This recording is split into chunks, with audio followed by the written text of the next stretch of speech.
Welcome to common news. ప్రముఖ దినపత్రికలోని ముఖ్య అంశాలు. ఈనాడు దినపత్రిక.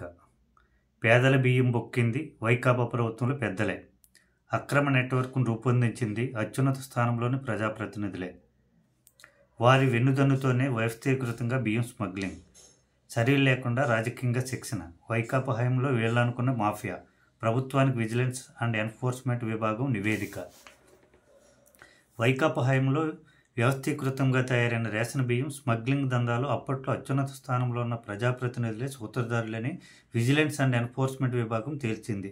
ఈ అక్రమ నెట్వర్క్ను రూపొందించింది, సహకరించింది వారేనని నిర్ధారించింది.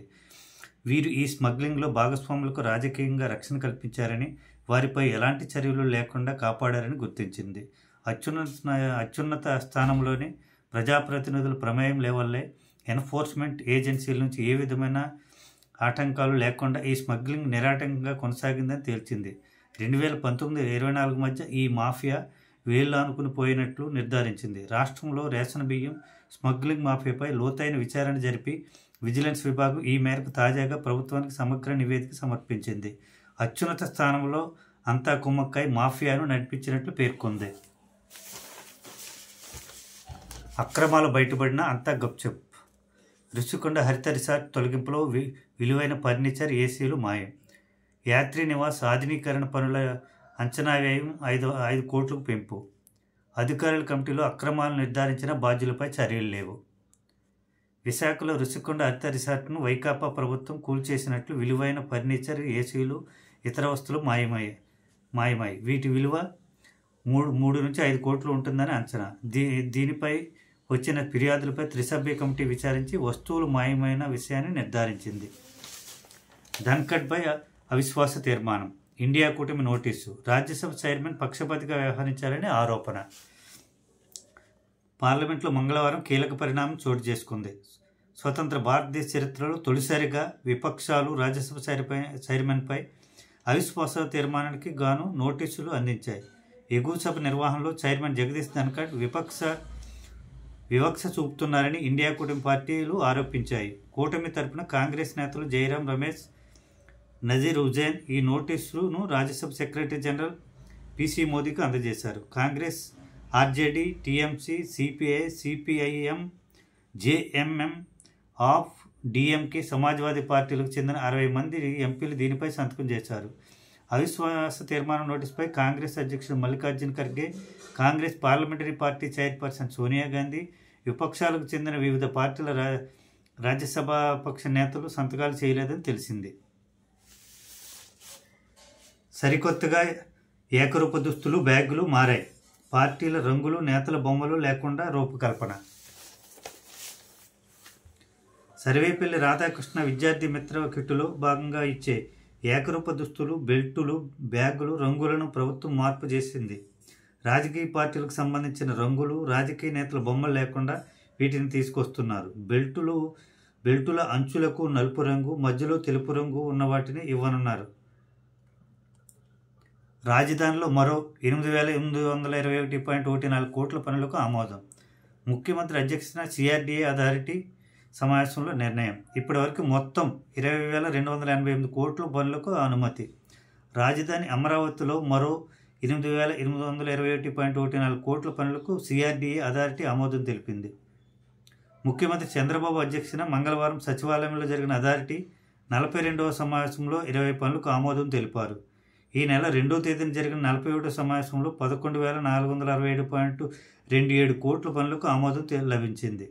ఇప్పటి వరకు మొత్తం 20,288.41 కోట్ల పనులకు ఆమోదం లభించింది. రాజధానిలో దాదాపుగా 99.9% పనులకు ఈ నెలాఖరుకల్లా టెండర్లు పిలుస్తామని పురపాలక శాఖ మంత్రి పి నారాయణ తెలిపారు.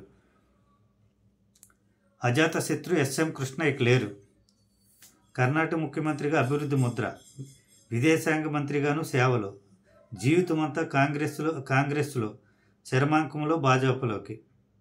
కర్ణాటక మాజీ ముఖ్యమంత్రి, కేంద్ర మాజీ మంత్రి ఎస్ఎం కృష్ణ 92 కన్నుమూశారు. మంగళవారం తెల్లవారుజామున 2:45 బెంగళూరు సదాశివనగర్లోని తన స్వగృహంలో గుండెపోటుతో మరణించారు. ఆయన కొద్ది కాలంగా వృద్ధాప్య సమస్యలతో బాధపడుతున్నారు. ఊపిరితిత్తులో తీవ్ర ఇన్ఫెక్షన్ కారణంగా ఇంటి వద్దే చికిత్స పొందుతున్నారు. ఆయనకు భార్య ప్రేమ్ కృష్ణ, 2 కుమార్తెలు మాలవిక, శాంభవి ఉన్నారు. విడుదల రజనీ తీసుకున్నది 2 కోట్లు. ఐపీఎస్ అధికారి జాషువా, రజనీ పిఏ తలో 10 లక్షలు. శ్రీ లక్ష్మీ బాలాజీ క్వారీ యజమానిని బెదిరించి వసూలు. రజనీ అడిగినంత ఇస్తారా, 50 కోట్లు జరిమానా కడతారా అంటూ బెదిరింపులు. వీరిపై క్రిమినల్ కేసులు పెట్టాలి. ప్రభుత్వానికి విజిలెన్స్ నివేదిక. పల్నాడు జిల్లా ఎడ్లపాడులోని శ్రీ లక్ష్మీ బాలాజీ స్టోన్ క్రషర్ యజమానులను బెదిరించి వైకాపా నాయకురాలు, మాజీ మంత్రి విడుదల రజనీ, ఐపీఎస్ అధికారి పల్లె జాషువా 2.20 కోట్లు అక్రమంగా వసూలు చేసినట్లు విజిలెన్స్ అండ్ ఎన్ఫోర్స్మెంట్ విభాగం తేల్చింది. అందులో 2 కోట్లు విడుదల రజనీ, 10 లక్షలు జాషువా, మరో 10 లక్షలు రజనీ పిఏ తీసుకున్నట్లు నిర్ధారించింది. వీరందరిపైన క్రిమినల్ కేసులు నమోదు చేయాలని, జాషువాపై అఖిల భారత సర్వీసుల నియమావళి ప్రకారం చర్యలు తీసుకోవాలని సిఫార్సు చేసింది. ఈ మేరకు తాజాగా ప్రభుత్వానికి నివేదిక సమర్పించింది. విజిలెన్స్ దర్యాప్తులో గుర్తించిన నివేదికలో పొందుపరిచిన అంశాలివి. నేడు రేపు కలెక్టర్ల సదస్సు. భవిష్యత్ లక్ష్యాలపై దిశానిర్దేశం చేయాలని సీఎం. ముఖ్యమంత్రి చంద్రబాబు అధ్యక్షన గురువారాల్లో సచివాలయంలో జిల్లా కలెక్టర్ల సదస్సు జరగనుంది. 6 నెలల ఎన్డీఏ ప్రభుత్వ పాలనలో చేపట్టిన అభివృద్ధి సంక్షేమ కార్యక్రమాలు, స్వర్ణాంధ్ర విజన్ 2047 డాక్యుమెంట్, కొత్తగా తీసుకొచ్చిన పాలసీల అమలుపై ముఖ్యమంత్రి దిశానిర్దేశం చేయనున్నారు. రానున్న 4.5 ఏళ్లలో ఎలాంటి లక్ష్యాలతో పనిచేయాలనే అంశంపై చర్చిస్తారు. బుధవారం ఉదయం 10:30 గంటలకు సమావేశం మొదలవుతుంది. మొదటి రోజు ఆర్జీఎస్, వినతులు పరిష్కారం, గ్రామ వార్డు సచివాలయాలు, వాట్సాప్ గవర్నెన్స్పై ప్రజలు సానుకూల దృక్పథం వంటి అంశాలపై చర్చిస్తారు. వ్యవసాయము, పశుసంవర్ధక, ఉద్యాన పౌర సరఫరాలు, అటవీ జలవనరులు, పంచాయతీరాజ్ వంటి శాఖలపై సమీక్షిస్తారు. సాయంత్రం 6:30 నుంచి 7:30 వరకు శాంతి భద్రతలపై సమీక్ష ఉంటుంది. గురువారం పరిశ్రమలు, ఐటీ, పెట్టుబడులు, విద్యుత్, మానవ వనరులు, రవాణా, రోడ్లు, భవనాలు, గృహ నిర్మాణం, వైద్యం, ఆరోగ్యం వంటి రంగాలపై సమీక్ష నిర్వహిస్తారు. ఎన్డీఏ అధికారంలోకి వచ్చిన 6 నెలల వ్యవధిలో జరుగుతున్న రెండో కలెక్టర్ల కాన్ఫరెన్స్ ఇది. 2019-24 మధ్య వైకాపా హయాంలో ఒక్కసారి కలెక్టర్ల కాన్ఫరెన్స్ నిర్వహించడం గమనార్హం.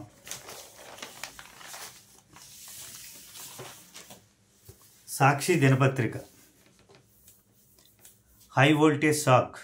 గృహ వినియోగదారులపై 25 నుంచి 50% వరకు అదనంగా వడ్డింపు.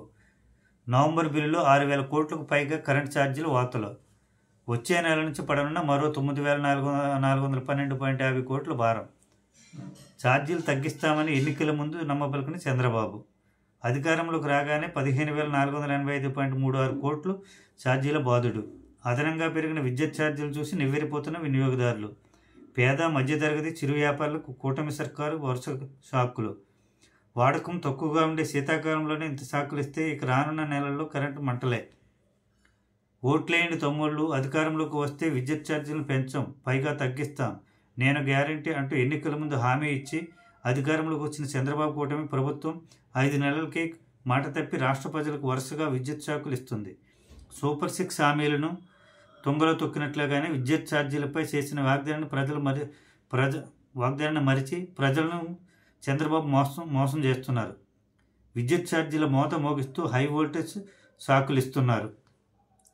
15,485.36 కోట్ల రూపాయల ఛార్జీల బాధకు తెరదీశారు. మంచు కుటుంబంలో మంటలు. హైదరాబాద్లో ఉన్నట్టు మోహన్ బాబు ఇంటి వద్ద రోజంతా హైడ్రామా, ఉద్రిక్తత. ఉదయం మనోజ్ దంపతులను బయటకు పంపిన విష్ణు. న్యాయం చేయాలంటూ పోలీసులను ఆశ్రయించిన మనోజ్, మౌనిక. సాయంత్రం మళ్ళీ ఇంటికి 7 నెలల కుమార్తెను అప్పగించాలని డిమాండ్. అడ్డుకున్న సెక్యూరిటీ, బలవంతంగా లోనికి చొచ్చుకెళ్లిన మనోజ్. చిన్న కొడుకు తీరును తప్పుపడుతూ ఆడియో విడుదల చేసిన మోహన్ బాబు. ఆపై మీడియాపై మోహన్ బాబు దాడి. ఆయన కాలికి గాయం అవడంతో ఆసుపత్రికి తరలింపు.